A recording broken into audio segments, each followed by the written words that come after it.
Hello guys, सबको सलाम अदाब नमस्ते से सत श्री अकाल। आप सब कैसे हैं? उम्मीद करता हूँ सब ठीक होंगे। तो मेरे दोस्तों, आज जो मैं वीडियो अपने दोस्तों से शेयर कर रहा हूँ वो ग्रीस टूरिज़्म वीज़े के बारे में है। उसकी रिक्वायरमेंट क्या है और आपको कुछ उसके बारे में मैं टिप भी बता देता हूँ कि ताकि आप खुद ही इसका वीज़ा अप्लाई कर सकें।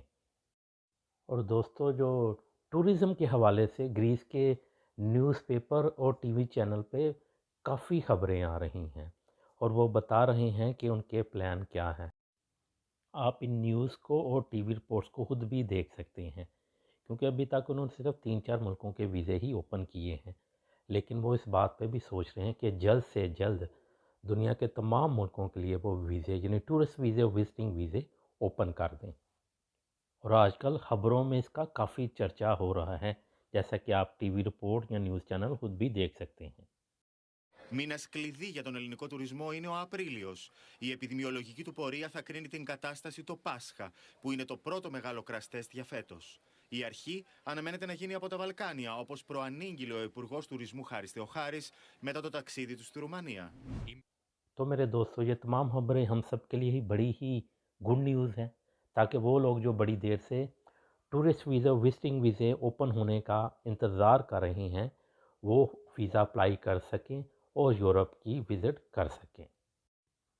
तो दोस्तों, अगर आपने सी कैटेगरी के वीज़े यानी ग्रीस का विज़िटिंग या टूरिस्ट वीज़ा आपने अप्लाई करना है, तो मैं आपको रिक्वायरमेंट और टिप्स बता देता हूँ ताकि आप खुद वीज़ा अप्लाई कर सकें।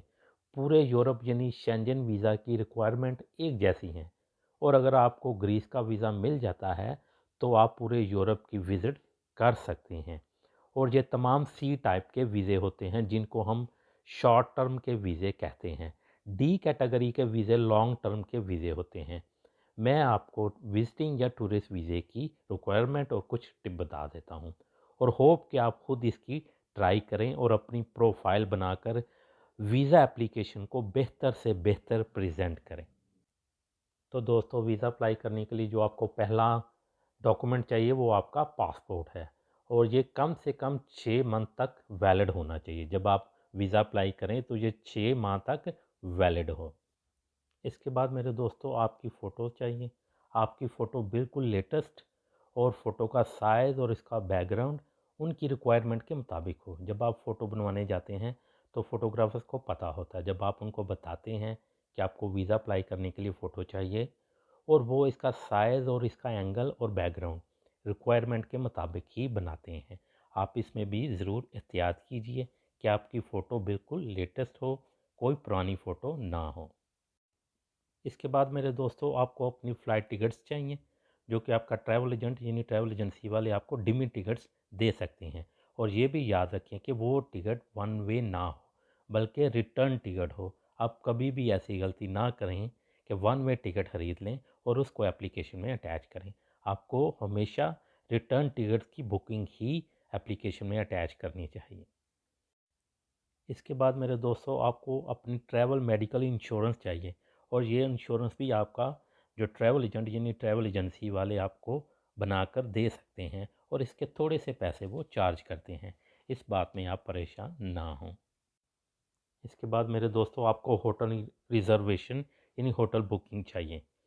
और ड्यूरिंग स्टे अगर आपने सिर्फ एक ही सिटी में स्टे करना है तो एक ही होटल बुकिंग चाहिए। लेकिन अगर आपने कवरिंग लेटर में 2 शहरों में स्टे करने का जिक्र किया है तो बेहतर है कि आप 2 होटल्स की बुकिंग ही अपनी फ़ाइल में लगाएं। और ये बुकिंग ऑनलाइन बिल्कुल फ्री होती है और ये होटल बुकिंग आपका ट्रैवल एजेंट भी आपको निकाल कर दे सकता है, जिससे आप ट्रैवल टिकट्स बनवाते हैं। इस पॉइंट को आपने वीज़ा अप्लाई करते हुए मिस नहीं करना। लेकिन अगर आप फैमिली इनविटेशन पर या फ्रेंड्स की इनविटेशन पर जा रहे हैं तो वो एक अलग बात है, क्योंकि इनविटेशन लेटर में आपके स्टे का एड्रेस होगा। इसके बाद मेरे दोस्तों, अगर आप जॉब करते हैं तो कंपनी से आपको लीव अप्रूव लेटर चाहिए। आपने जो जॉब भी अपनी फ़ाइल में शो की है वो चाहे प्राइवेट है या गवर्नमेंट की, आपको इस कंपनी से एक लीव अप्रूवल लेटर भी चाहिए।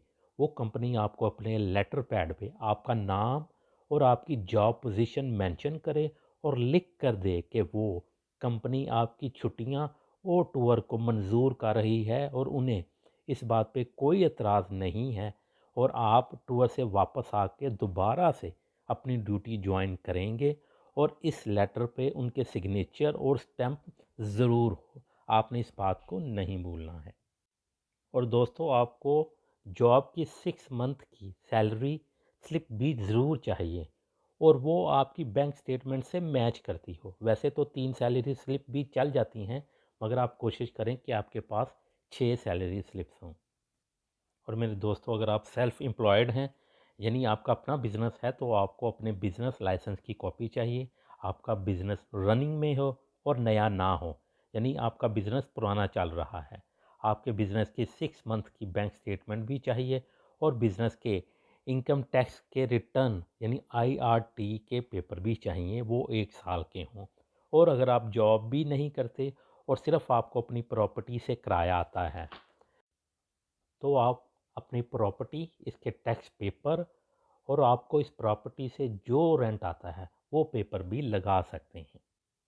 दोस्तों अगर आपने यूरोप का टूरिस्ट वीज़ा अप्लाई करना है और आपका पासपोर्ट फ्रेश है तो दोस्तों यूरोप का टूरिस्ट वीज़ा अप्लाई करने से पहले किसी 1-2 कंट्री का टूर ज़रूर प्लान करें। ये नहीं कि फ़्रेश पासपोर्ट पे वीज़ा नहीं मिलता। फ़्रेश पासपोर्ट पे भी वीज़ा मिल जाता है, मगर इसके चांस बहुत कम होते हैं। आप कोशिश करें कि Dubai, Thailand, Malaysia, Singapore, Ukraine, Russia, Turkey in country में से किसी 1-2 का टूर ज़रूर करें।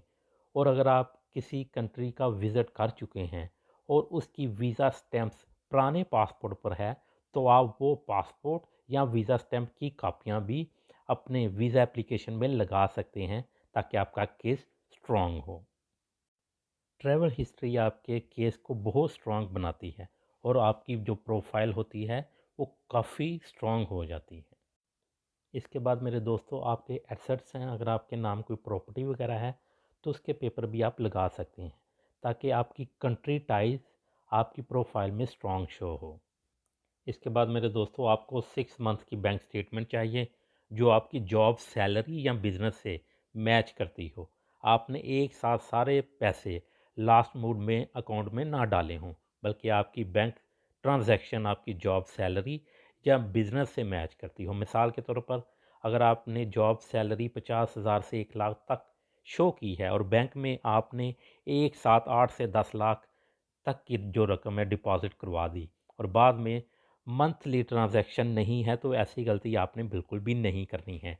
एक ख़ास अमाउंट के बाद आपके बैंक अकाउंट में आपकी सैलरी मंथली आती है, ये ज़रूर शो होना चाहिए या आपके बिज़नेस की ट्रांजैक्शन भी ज़रूर शो होनी चाहिए।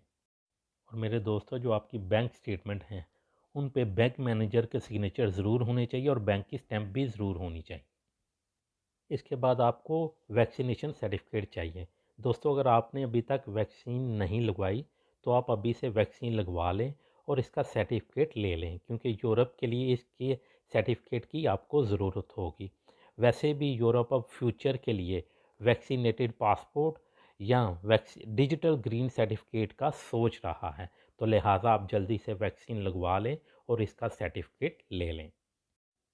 इनविटेशन लेटर, अगर आपने अपनी फैमिली या फ्रेंड्स को मिलने के लिए विज़िट वीज़ा अप्लाई करना है तो इसके लिए आपको एक इनविटेशन लेटर की ज़रूरत होगी जिसमें डिटेल के साथ सब कुछ लिखा हो कि आपका विज़िट करने का पर्पस क्या है। और मेरे दोस्तों अब मैं जो टिप आपको दे रहा हूँ इसको भी आपने बिल्कुल भी मिस नहीं करना है कि जब आप वीज़ा अप्लाई करें तो 1 हफ्ते से ज़्यादा दिन का टूर बिल्कुल भी ना बनाएं, क्योंकि अगर आपने वीज़ा अप्लाई करते हुए लॉन्ग पीरियड शो किया तो इसके लिए आपकी बैंक स्टेटमेंट बहुत ज़्यादा होनी चाहिए और आपको शो मनी भी ज़्यादा हो। इस बात का आप ख़ास ख्याल रखें, क्योंकि जो इमिग्रेशन ऑफिसर है आपको वीज़ा इशू करते हुए इन पॉइंट्स को गौर से देखते हैं। और दूसरा, लॉन्ग पीरियड का वीज़ा अप्लाई करने से आपका केस थोड़ा सा वीक होता है क्योंकि उनको शक होता है कि आप वापस नहीं आएंगे। तो दोस्तों आपने इस पॉइंट को नहीं भूलना है। आपने स्ट्रॉन्ग फैमिली टाइज का इमिग्रेशन ऑफिसर को अपनी प्रोफाइल में यकीन करवाना होता है कि आप वापस आएंगे। और अगर आप कपल हैं तो आपको मैरिज सर्टिफिकेट की भी ज़रूरत होगी। इसके बाद मेरे दोस्तों आपको एक कवरिंग लेटर चाहिए जिसमें डिटेल के साथ हर बात मेंशन हो कि आप कितनी देर वहाँ रुकेंगे, किस जगह रुकेंगे और आपका नाम, हर चीज़ उसमें मेंशन हो। इस चीज़ को आपने नहीं भूलना है। मेरे दोस्तों वीडियो काफ़ी लंबी हो गई है, तो मैं अपनी नेक्स्ट वीडियो में बताऊंगा कि आपने अपना जो वीज़ा एप्लीकेशन फॉर्म है कैसे डाउनलोड करना है और उसको फिल करना है। और होप करता हूँ कि आपको इस वीडियो से वीज़ा अप्लाई करने में मदद मिलेगी। तो आप अपना ख्याल रखिएगा, मिलते हैं एक छोटी सी ब्रेक के बाद। God bless you.